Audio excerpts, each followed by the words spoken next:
For this lab, I chose to create a computational model of the world's largest rope swing to understand how velocities change as the rope swings.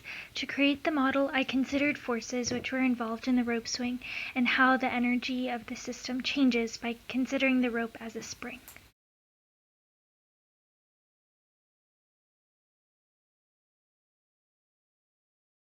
Able to find these to be the initial conditions for the system.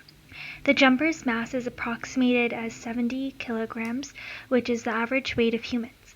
The total length of the rope, free fall magnitude, and height above the ground when the rope is stretched to its maximum length are given.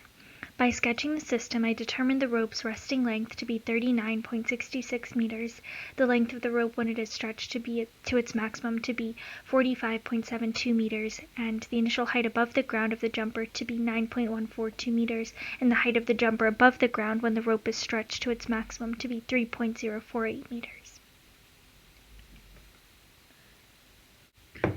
Before adding these initial conditions to GlowScript, I set up the ball, which represents the jumper, the spring, which represents the rope, and the plots here. Then I added the conditions explained previously. The initial position of the ball is the negative of the resting length of the spring, since the spring starts at the origin. To understand the forces involved in the system, I used the definition of Newton's second law, which states that the total change in momentum equals the net force times the change in time. In these sketches, the illustrated shows the two forces, gravity and tension, at the point when the jumper has finished free falling and at the point where the rope is maximally stretched. When the jumper is in free fall, there is no tension. In this first diagram, the rope has just reached its rest length in the downwards direction. In the second diagram, the rope has stretched fully and the velocity is instantaneously 0 meters per second.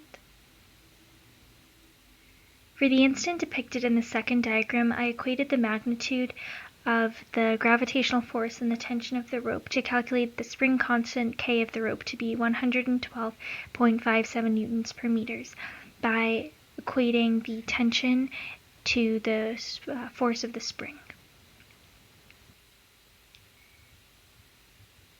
I then added the spring constant, relaxed length of the spring, and the calculations needed for calculating the spring force in the GlowScript model.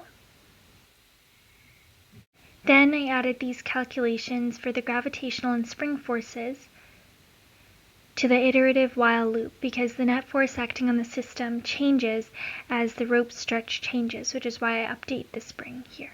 The energy principle relates the total change in energy of the system to the total work done by the surroundings on the system.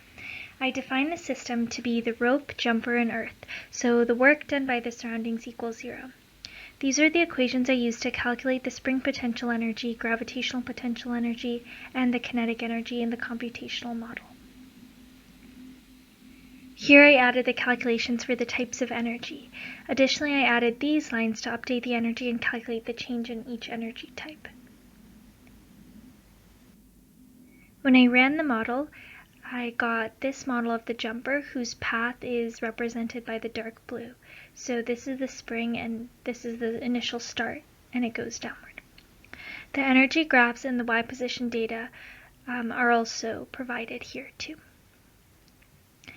Since there's no change in the X direction, I only have the Y position graph here.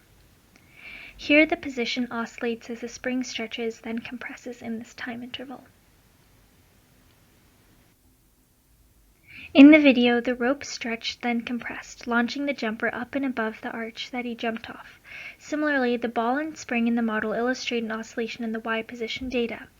Additionally, the velocity oscillates. First, the magnitude was increasing as the jumper was in free fall, then between 1.37 and 1.567 and 1.567 seconds, the velocity reaches its maximum and begins decreasing. On the position graph, this point would be before the maximum position in the Y direction is reached, so before the rope is fully stretched. However, this model does not account for air resistance or the circular motion of the jumper as they are catapulted over the arch, so these could be improved.